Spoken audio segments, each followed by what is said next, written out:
Ce sont des retrouvailles qui étaient attendues depuis 2 ans. Celles du public de Mimos avec les comédiens.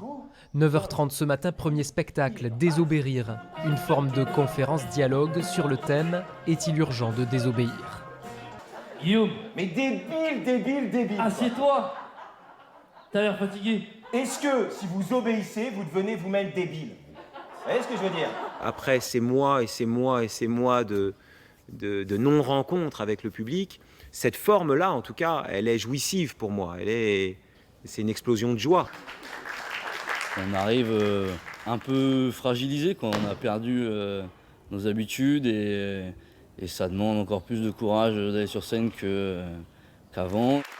Mais les premières timidités passées, l'émotion du festival est bel et bien au rendez-vous. Ça fait plaisir de retrouver des choses qu'on avait l'habitude de pratiquer depuis des années. On retrouve un rituel en fait, un rituel culturel. Comme toujours, Mimos mise sur la diversité. Cirque, marionnette ou théâtre masqué.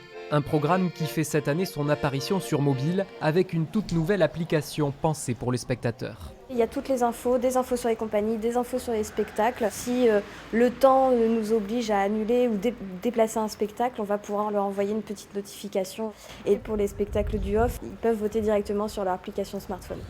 De quoi naviguer sereinement dans l'univers Mimos et profiter pleinement des 80 représentations prévues d'ici samedi.